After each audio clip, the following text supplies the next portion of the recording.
ഇന്നിപ്പോൾ ഞാനൊരു കടലേരും ചട്ടണിയാക്കാനുള്ള പരിപാടിയിലാണ്. രാവിലത്തെ ചായക്കുള്ളതാണ്. കടലേരും ചട്ടണിയെന്നോ കടലേരി ആറ്റിയതെന്നോ അങ്ങനെയെല്ലാം നമ്മൾ ഇങ്ങോട്ട് കാസർഗോഡുകാർ പറയലുണ്ട്. പക്ഷെ നമുക്കിത് ഇങ്ങോട്ടല്ലാതെ കണ്ടിട്ട് പുറത്തുള്ള ജില്ലക്കാർക്ക് ഈ കടലേരി ആറ്റിയത് ചട്ടണി എന്ന് പറഞ്ഞാലൊന്നും അറിയുന്നില്ല അവർക്ക് അതെന്തെന്നുള്ളത്. അപ്പോൾ അതിൻ്റെ ഒരു വീഡിയോ ഒന്ന് ചെയ്യാമെന്ന് വിചാരിച്ചു. അപ്പോൾ അതിന് വേണ്ടിയിട്ട് കടല ഞാൻ ഇന്നലെ പുതിർത്ത് വെച്ചിട്ടുണ്ടായിന്. അതിനൊന്ന് കഴുകി നമുക്ക് കുക്കറിലിട്ടൊന്ന് വേവിച്ചെടുക്കാം. കടലയെല്ലാം കഴുകിയത് കുക്കറിലേക്ക് ഇട്ട് കഴിഞ്ഞിട്ട് കഴിയുമ്പോൾ നമുക്ക് ഇനി പീലത്തേക്ക് ഒരു 4 പട്ടേരെ കഷ്ണം എടുത്ത് വെച്ചിട്ടുണ്ട് ഞാൻ. അതും കൂടി ചേർത്ത് കൊടുക്കാം.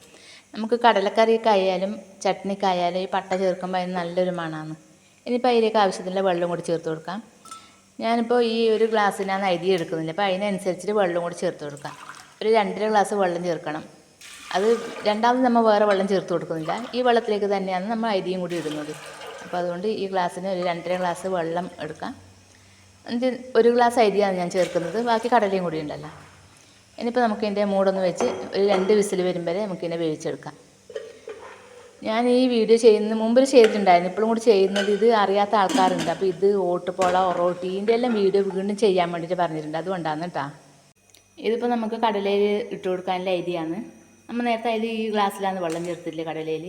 അപ്പോൾ അതേ ഗ്ലാസ്സിൽ തന്നെ നമുക്ക് 1 ഗ്ലാസ് അരി എടുത്തിട്ടുണ്ട് ഞാനിത്. ഇതിനൊന്ന് നമുക്ക് കഴുകി എടുത്തിട്ട് വരണം. ഇതിനും കൂടി അനുസരിച്ച് വെള്ളമാണ് ഞാൻ നേരത്തെ അതിൽ ചേർത്ത് കൊടുത്തിട്ടുള്ളത്. ഈ ഗ്ലാസ്സിന് തന്നെ 2.5 ഗ്ലാസ് വെള്ളമാണ് ചേർത്ത് കൊടുത്തിട്ടുള്ളത്. ഇനിയിപ്പോൾ നമുക്ക് അതിൽ പ്രത്യേകിച്ച് വെള്ളമൊന്നും ചേർക്കേണ്ടതില്ല. ഇതൊന്ന് കഴുകി എടുത്തിട്ട് വരാം. ഇനി കുക്കർ 2 വിസിലടിച്ചിട്ട് ഞാൻ ഓഫാക്കിയിട്ടുണ്ടായിരുന്നു. ഇപ്പോൾ തികയെല്ലാം പോയി. ഇനിയിപ്പോൾ നമുക്ക് ഇതിലേക്ക് നമുക്ക് ഈ അരി ഇട്ട് കൊടുക്കാം. കഴുകി വെച്ചിരിക്കുന്ന ഈ അരിയും കൂടി ചേർത്ത് കൊടുക്കാം. നമ്മൾ നേരത്തെ ഉപ്പിട്ടിട്ടുണ്ടായിട്ടില്ല. അപ്പോൾ ഇനിയിപ്പോൾ ഉപ്പും കൂടി ഇട്ട് കൊടുക്കാം.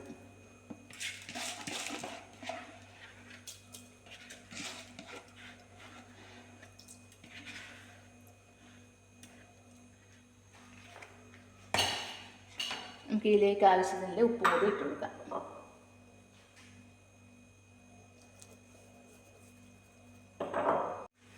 ഉപ്പിട്ടിട്ട് ഒന്ന് ഇളക്കി കൊടുക്കാം. ഇളക്കി കൊടുത്തിട്ട് നമുക്ക് ആദ്യം ഒന്ന് മൂടി അടച്ച് വെച്ചിട്ട് ഒരു 2 വിസിൽ വരുമ്പോൾ ഓഫ് ചെയ്യാം.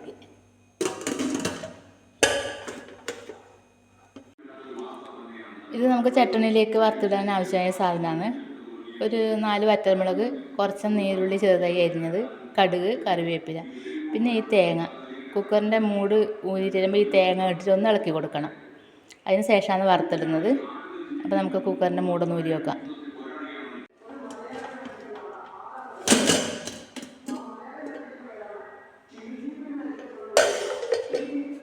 നമുക്ക് ഈ തേങ്ങ അതിലേക്ക് ഇട്ട് കൊടുക്കാം.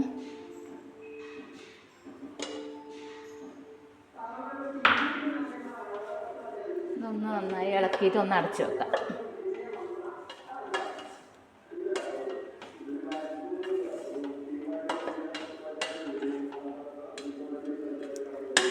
ഒന്ന് അടച്ചു വെക്കാം. എന്നിട്ട് നമുക്ക് വറവുണ്ടാക്കാം. അന്നേരത്തിന് തേങ്ങ കുറച്ച് ചൂടിൽ കിടന്ന് വേവുമല്ലോ. ചീനച്ചട്ടി അടുപ്പത്ത് വെച്ച് നമ്മൾ കുറച്ച് എണ്ണ ഒഴിച്ച് കൊടുക്കുന്നുണ്ട്. എണ്ണ ചൂടായി വരുമ്പോൾ നമുക്ക് കടുക് ഇട്ട് കൊടുക്കാം. എണ്ണ ചൂടായി വന്നിട്ട് നമുക്ക് കടുക് ഇട്ട് കൊടുക്കാം.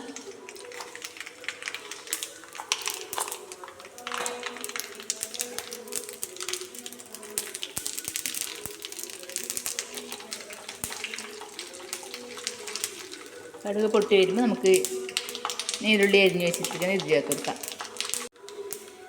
ഇതുകൂടി ചേർത്ത് കൊടുക്കാം.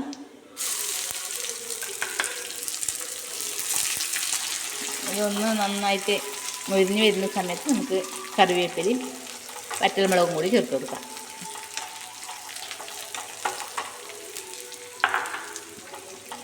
ഇനിയിപ്പോൾ നമ്മൾ ഇതുകൊണ്ട് തന്നെ ചെയ്യാനുള്ളൊരു വീഡിയോ എന്തെന്ന് വെച്ച് കഴിഞ്ഞാൽ താളും തവരേനെ കുറിച്ചിട്ട് ഒരു വീഡിയോ ചെയ്യാൻ പറഞ്ഞിട്ടുണ്ട്. പക്ഷെ നമുക്കിപ്പോൾ താള് കിട്ടുമായിരിക്കും, തവര കിട്ടാൻ ബുദ്ധിമുട്ടല്ലേ. അപ്പോൾ അതുകൊണ്ട് ഇനിയിപ്പോൾ മഴക്കാലം വന്നു കഴിഞ്ഞാൽ അതിൻ്റെ വീഡിയോ ചെയ്യാൻ പറ്റും. തവര എന്ന് പറഞ്ഞു കഴിഞ്ഞാൽ എല്ലാവർക്കും ഒന്നും അത് അറിയുന്നില്ല അതെന്തെന്നുള്ളത്. അപ്പോൾ അതിനെക്കുറിച്ചിട്ടൊരു വീഡിയോ ഞാൻ മുമ്പിൽ ചെയ്തിട്ടുണ്ടായിന്. പക്ഷേ അത് അവർക്ക് അങ്ങനെ തപ്പിയെടുക്കാൻ കിട്ടുന്നില്ല എന്ന് തോന്നുന്നുണ്ട്. അന്നേരം ഞാൻ അതിന് ഹെഡിങ് ഒന്നും ടൈറ്റിലൊന്നും വെക്കാതെയാണ് ആ വീഡിയോ ചെയ്തിട്ടുണ്ടായത്. അപ്പോൾ അതങ്ങനെ തപ്പിയെടുക്കാൻ കുറച്ചും ബുദ്ധിമുട്ടാണ്. അപ്പോൾ അതുകൊണ്ട് ഇനി മഴക്കാലം വരുമ്പോൾ ഒരു താളും തവരയുടെ വീഡിയോ ഒന്നും കൂടി ചെയ്യാനുണ്ട്. ഒരു ഒറോട്ടി ഒരു ഓട്ടുപോള. ഇതെല്ലാം ഞാൻ മുമ്പിൽ ചെയ്ത വീഡിയോ തന്നെ വീണ്ടും ചെയ്യാനുള്ളതാണ്. ഇത് നമ്മൾ ഇങ്ങനെ ഓരോ ലൈവിൽ പോകുന്ന സമയത്ത് നമ്മളോട് അവർ പറയും ഇങ്ങനെ അതിനെക്കുറിച്ചിട്ടൊന്ന് വീഡിയോ ചെയ്യുമോ എന്നുള്ളത്. അപ്പോൾ അങ്ങനെയാണ്. ഇപ്പോൾ ഈ അരിയും കടലയും കൂടിയുള്ള ചട്നി വീണ്ടും ചെയ്യാനായത്. ഞാനിത് ഒരു വട്ടം ചെയ്തതാണ്. ഉള്ളി ഒന്ന് നന്നായി മൊരിഞ്ഞ് വരട്ടെ. ഉള്ളി നന്നായിട്ട് മൊരിഞ്ഞ് വന്നിട്ടുണ്ട്. ഇതിലേക്ക് നമുക്ക് ഈ വറ്റൽമുളകും കൂടി ഇട്ട് കൊടുക്കാം.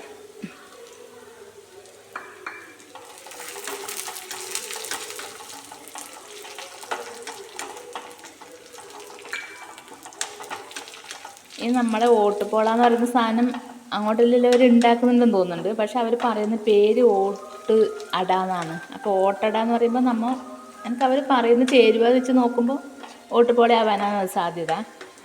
പക്ഷെ അവരുടെ പേര് പറയുന്നത് അതിന് ഓട്ടട എന്ന്. നമ്മളെ ഇങ്ങോട്ട് ഓട്ടട എന്ന് പറയുന്നത് നമ്മൾ അടയൊട്ടിട്ട് വീട്ടിലുണ്ടാക്കുന്ന അതല്ലേ. പക്ഷേ അങ്ങോട്ട് അവർ കറിവേപ്പിലയും കൂടി ഇട്ട് കൊടുക്കാം. ഓട്ടട എന്ന് പറയുന്നുണ്ടെങ്കിലും അവർ ഉണ്ടാക്കുന്ന രീതിയും ചേരുവയെല്ലാം പറഞ്ഞ് കേൾക്കുമ്പോൾ അത് ഓട്ടുപോള ആവാനാണ് സാധ്യത. അപ്പോൾ നമുക്കൊരു ഓട്ടുപോളയും കൂടി ഉണ്ടാക്കി കാണിച്ചു കഴിഞ്ഞാൽ അറിയുമല്ലോ അതെന്തെന്നുള്ളത്.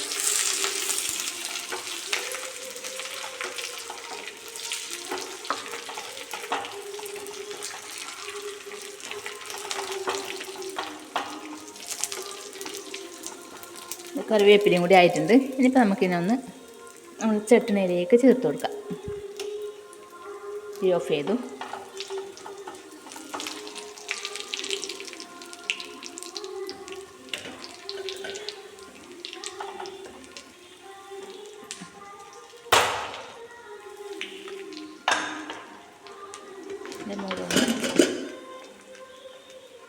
ചെറിയ ചൂടിന് തേങ്ങയിലയിൽ വെന്തിട്ടുണ്ട്. ഇതും കൂടി ചേർത്ത് കൊടുക്കാം.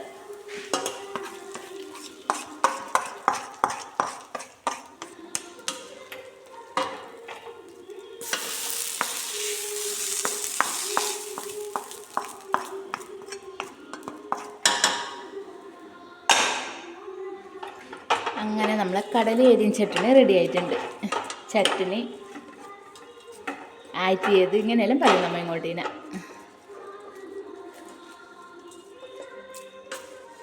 എളുപ്പപ്പണിയും അതേ നല്ല സ്വാദിലൊരു വിഭവം കൂടിയാണിത് കേട്ടോ.